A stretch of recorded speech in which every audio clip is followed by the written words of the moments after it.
good morning, good afternoon, good evening sa inyong lahat. Makikita nyo naman sa aking background, ebidensya yan, na kanina pa ako naglinis, hindi ko matapos-tapos. Alam nyo kung bakit? Hindi ko alam kung anong uunahin ko. Yun nga ang sinasabi, galing sa bakasyon doon kinadakdak. Pag uwi dito, ang dami ko palang linisin.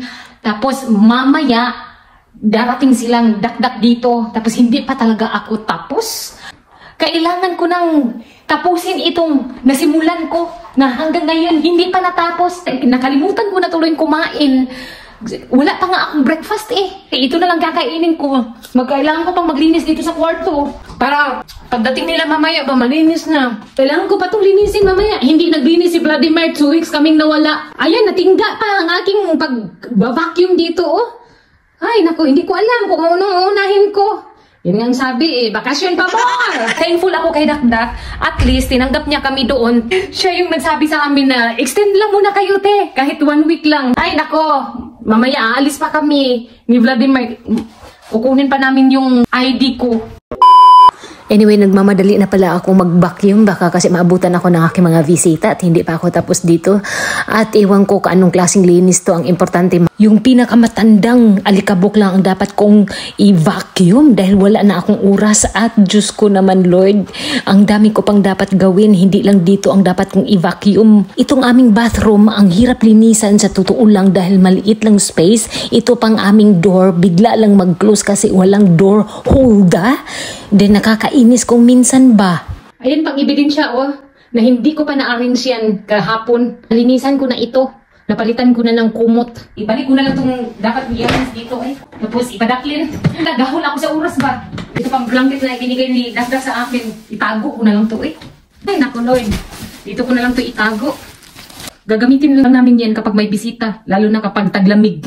Salamat pala sa iyo Dakdak. Binigyan mo ako ng blanket. Ito ang tinatawag na quick linis. Kasi nagmamadali na ba? Ay, itong bathroom namin, kailangan ko pala itong tanggalin ng mga dalikdik ba dahil isang taon na itong hindi naligo. Charis! Of course, nililinisan ko once a week ito kung nandito lang ako sa bahay. And of course, itong aming mirror kailangang malinis kasing kintab ng aking buhok.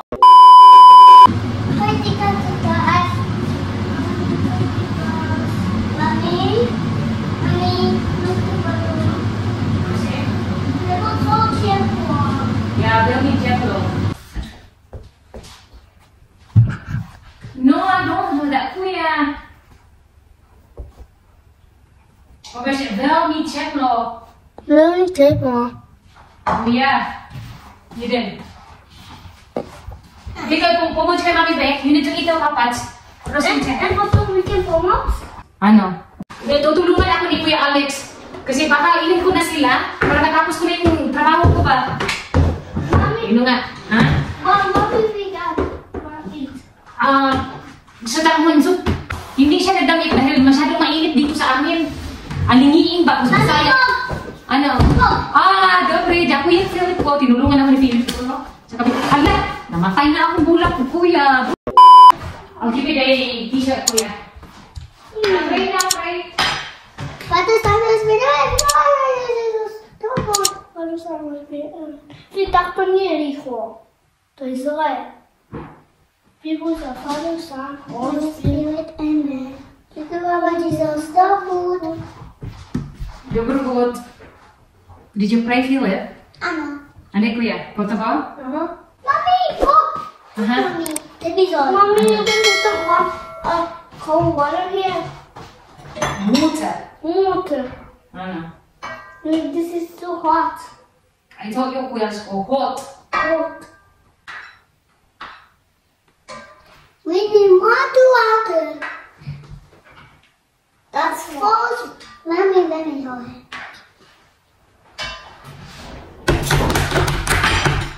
Pusa.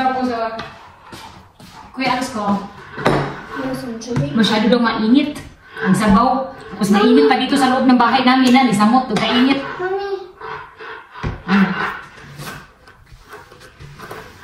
And Father, Son, Holy Spirit. Amen. Thank you, Papa Jesus, for the food. Dobrot. Mommy. Ano? You can make some cold water. Ini kuya alas ko. Toto. Ang gusto. Naghahanap talaga siya ng food. Gusto nila italagay dito ba? O, para dali lang daw siya mabugnaw. Ay, nako. O, pusol. Pots kay. Hindi ko na talaga matiis sa sobrang gutom. Para na ako nahilo ba? Ay, kain pala tayo na. Ano ba yan? Yummy. Ito yung mga pagkain na favorite namin. Tignan niyo yung background ko, oh. Hindi pa tapos dito sa kusina. Then ito pa pala yung pagkain ni Vladimir. Kailangan ko siyang lutuin. Tapos yung pagkain ko, hindi ko pa natapos.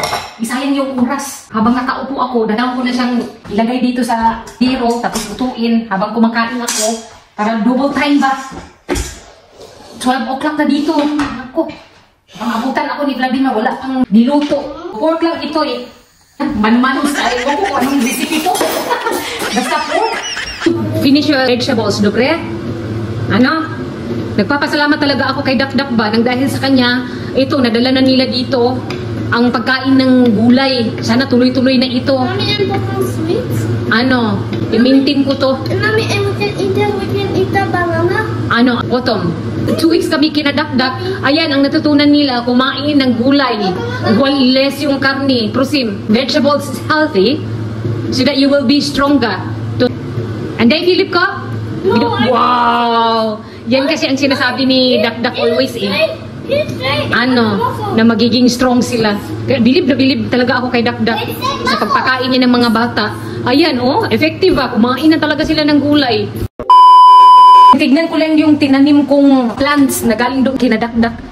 Kumain pa naman yung mga bata.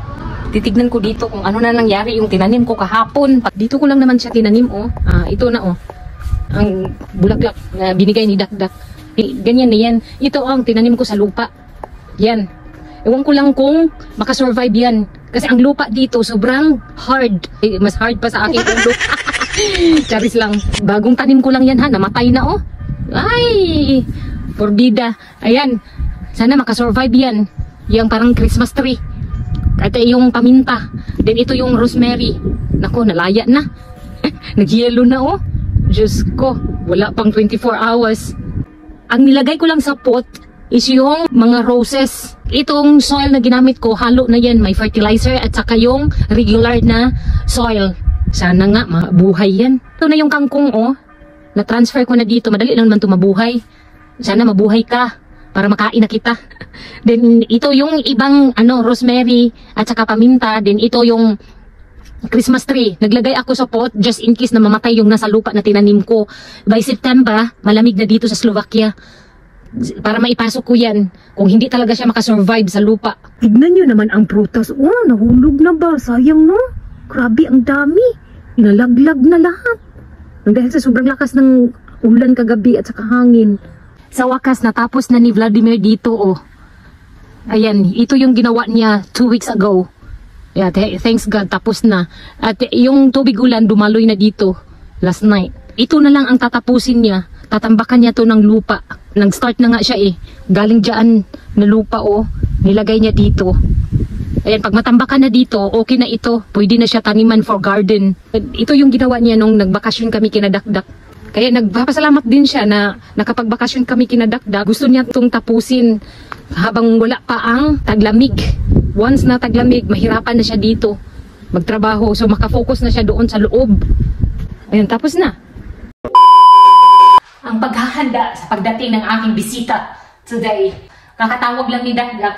Hindi matuloy. Nagkasakit kasi yung anak niya. Ewan ko kung kailan sila pupunta dito para bisitahin ako. Sumakit daw yung tiyan. Sabi ko nga sa kay Dakdak, baka nahanginan lang. May chicken na ako na-prepare dito para sana to sa kanila mamaya. Okay lang na hindi sila dumating. Itong chicken na inihanda ko para na ito sa amin bukas. So i-marinate ko na lang ito. Para paraan na lang ba? Sayang naman. Hindi pa masayang yung mga na-i-prepare ko today. So aalis na kami para kunin yung aking new visa. Kaya dala ko yung aking passport. Kasi uwi na ako ng Pilipinas. Magkulik lang pala ng visa. So, pwede na ako makatravel sa wakas. Matagal na itong damit ko ba, oh. 5 years na. Ngayon ko lang siya nasuot. Masikip na sa akin. Lumiliit ata ang aking damit or ako yung tumaba. Post office lang pala kami pupunta. Ba't ganito na yung aura ko? Ano ba yan? Mansuman, mommy. Mansuman? Ano? Gidi mansuman? The auto, what color? Hi. Hey, Ah, the one color. one color. To red. Oh, dobre red. And this one red. Ready, we're going to post office in Bahon? Ah, That one? ano, it's hot. Daddy, it's hot. You can worry about. Baliktad. Opposite. Wow, handsome. Wow, very handsome feeling ko. Ah, what's really? Wow, handsome. Wow. Knížkou, aj párky, aj pálkou, katky, no, teresky, detko. I feel it cold. No, tvoje detko to není to, lebo to je tety, katky, otco. I feel it cold. I feel it cold. My sme tam boli tiež, no. I feel it cold. Ty si tam bol, áno. I know. This is bully, mommy. Bully. I know. Ah, dobre. Budete mať však, za chvíľu. Hovorí, že čo vtedy tam, on tam robí. Ten detko tam robí. Modle. Wow. Biela modle. Neviem, uvidíme. Oh, dole. Iba od detka a od nás. Lebo sa nedávajú darčeky. Vysoko. A od detka a od babky a od nás. Čo máme. My sme boli čokoláda. Keď budeš mať oslavu, tak iba od nás dostaneš darček a od detka a od babky. No však ty dostaneš. Ty dostaneš darčeky iba od mami a tata. Nie, babka. Chcete zmrzlinu? Gdzie masz zmrzlinu? Ah, dobre.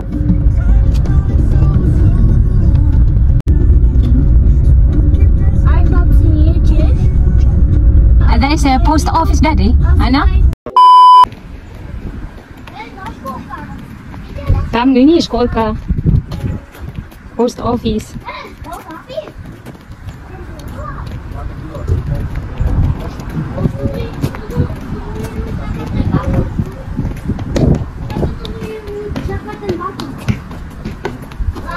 Nandito na kami sa loob ng post office at nakapila na si Vladimir. Dedo pa ako. Na.